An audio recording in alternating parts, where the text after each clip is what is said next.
Hello out there, comic book lovers. It is Friday. So you know what that means. I'm doing my Friday night reviews. I am going to take three comics from the previous Wednesday, so the three what I thought were the best, and do a review of them. And then I'm going to take the one that I liked the least. Doesn't necessarily mean that it's bad, but it's the one that I liked the least. And check it out.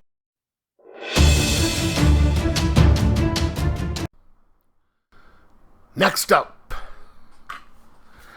something that I'm glad that I'm picking up. Legends of the Dark Knight number 4, published by DC. Written by this is Phillips. What is his first name? I do not like how they just keep moving the title pages around on here. I think these ones, they put them in the back. I don't know. Anyway, Phillips, Dunbar, and Bonvillain. This is the way Batman stories need to be done. This, it's set back in before all this stuff happened with the Dark Fate and the whole Tom King run and all this stuff. Starts out in Gotham City, 1910, and somebody who looks an awful lot like the Penguin comes in, and it turns out that it's his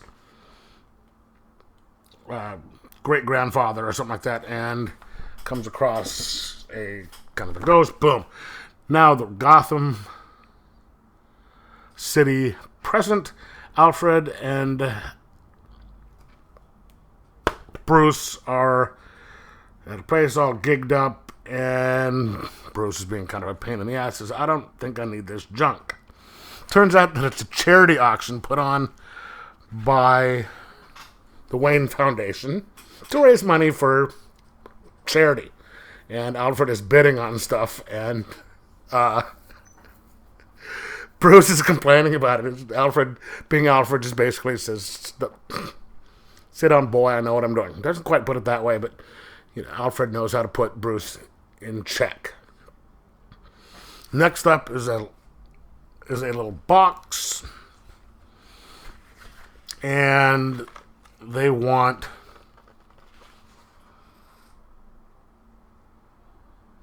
$50,000 for the box.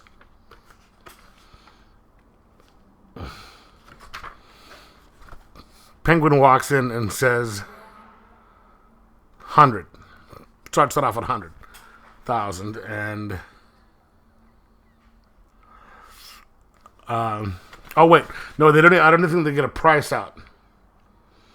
And Cobblepot walks in and says 50. Bruce doubles it, and Alfred's just like, wait a minute, what? Hold on. All of a sudden, you weren't interested in this a second ago, and now, So they go back and forth, and Bruce basically buys it because he's got money.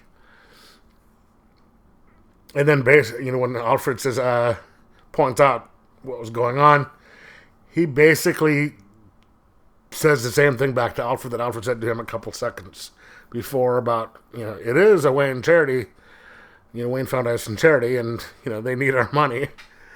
And Alfred's just like, you're being a little prick. But the reason he bought it because he knew that there was, if Cobblepot wanted it, if the Penguin wanted it, there was something, there's an ulterior motive for it. So he wants to find out. And it turns out this box holds evidence that some deaths that took place back in 1910, in which one of them was Cobblepot's great-grandfather. And I guess one of Wayne's great-uncle, or it was the other way around. Cobblepot's great-uncle and, great-great-uncle and Wayne's great-great-grandfather, something along that lines. And they investigate it, and it's a really interesting story because there's six deaths, and it's supposed to be done by a ghost that was out murdering these people, and Bruce is intent upon finding out what happened and then getting justice to, for the people who died, and the eventual character that has an oblique, from back in 1910, an oblique thing to the murders and stuff. It was a very nice, I don't want to say touching story, but it was a good mystery, and more along the fun vein of the way single-shot Batman stories should be.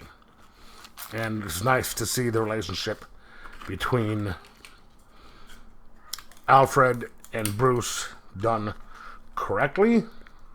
And nice to see that and have it back in the comics, even if it is just for one issue. The story was well done, and the art was done. And anyway, 3.75 out of 5. Like, subscribe, and enjoy your comics.